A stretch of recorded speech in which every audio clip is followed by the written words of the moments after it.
పూర్ణ అనే వ్యక్తి కారులో రాత్రి సమయం హైవేపై చాలా వేగంగా వెళ్తూ ఉంటాడు. ఇంతలో అతనికి ఒక స్వరం వినపడుతోంది. కాపాడండి, ఎవరైనా వచ్చి కాపాడండి అంటూ వినబడగానే అతను కారు నాపి, ఇంత రాత్రివేళ ఆడవాళ్ళెవరో అరుస్తున్నారు అంటూ అటు ఇటు చూస్తాడు. అప్పుడు పక్కనే ఉన్న చెట్ల పొదల్లో ఒక అమ్మాయి రక్తపు మడుగులో కనబడుతుంది. పూర్ణ చాలా ఆశ్చర్యపోతాడు. మేడం, ఏమైంది? ఈ రక్తం ఏంటి? అంటూ ఆమెను తీసుకొని కారులో ఎక్కించుకుంటాడు. ఏదో యాక్సిడెంట్ అయింది, మీరేం కంగారు పడకండి. నేను మిమ్మల్ని త్వరగానే హాస్పిటల్కి తీసుకెళ్తాను. మీ ప్రాణానికి ఏమీ కాదు, ధైర్యంగా ఉండండి అంటూ ఆ అమ్మాయికి పూర్ణ ధైర్యం చెప్తాడు. ఇంతలో ఆమె ఇలా అంటుంది. పూర్ణ, కొంచెం త్వరగా వెళ్ళు, ఎలా అయినా నన్ను బ్రతికించు అని అంటుంది.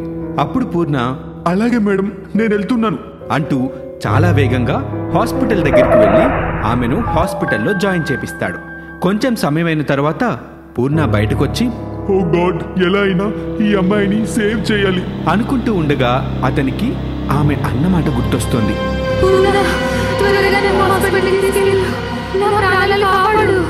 అని గుర్తుకు రాగానే పూర్ణ ఇలా అనుకుంటాడు. ఈ అమ్మాయికి నా పేరెలా తెలుసు? నేను ఈ అమ్మాయిని చూడటం కూడా ఇది మొదటిసారి. ఎవరిమే అని అనుకుంటూ ఉండగా డాక్టర్ అతని దగ్గరికి వచ్చి, అమ్మాయి మీకేమవుతారు అని అడుగుతారు. అతను జరిగిన విషయం అంతా చెప్తాడు. అప్పుడు డాక్టర్, ఓ అవునా, ఆ అమ్మాయి చనిపోయింది. మేము ఆ అమ్మాయి వివరాలు తెలుసుకుంటాం. ఇక మీరు వెళ్ళొచ్చు. చాలా థ్యాంక్స్ మీకు. మేము చాలా ప్రయత్నించాం, కానీ ఆమెను కాపాడలేకపోయాం అని డాక్టర్ అంటారు. పూర్ణ ఆ మాటలు విని ఎంతో బాధతో అక్కడి నుంచి తన ఇంటికి వెళ్ళిపోతాడు. ఇంటికి వెళ్ళిన పూర్ణ ఒకే విషయం ఆలోచిస్తూ ఉంటాడు. అసలు ఆ అమ్మాయి ఎవరు? ఆ అమ్మాయికి పూర్ణ పేరు ఎలా తెలుసు అని. ఇంతలో ఎవరో తలుపు కొడుతున్న శబ్దం వినపడుతోంది. బయట నుంచి ఎవరో పూర్ణ అని పిలుస్తూ ఉంటారు. పూర్ణ, ఒకసారి తలుపు తీయి, దయచేసి ఒకసారి తలుపు తీయి పూర్ణ.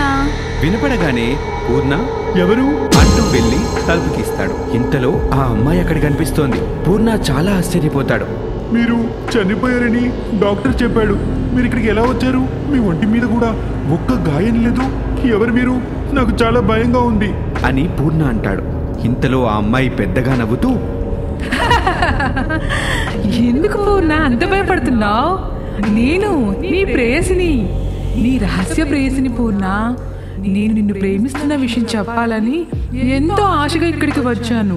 నేను నీ ఫేస్బుక్ ప్రేయసిని. నువ్వు ప్రతిరోజు నాతో చాట్ చేస్తూనే ఉంటావు కదా, గుర్తులేదా? నేను అక్షయ్ని పూర్ణ. అనగానే పూర్ణ, మీరు అక్షయనా? నేను చాలా సార్లు మీ ఫోటోని అడిగాను, కానీ ఒక్కసారి కూడా నాకు పంపించలేదు. అందుకే నాకు మీరు తెలియదు అని చెప్పాను. కానీ మీరు ఎలా? ఇక్కడంతా నాకు అయోమయంగా ఉంది అనగానే ఇంతలో ఆమె దయ్యంగా మారిపోతుంది. పూర్ణ, నేను నిన్ను ప్రేమిస్తున్నాను.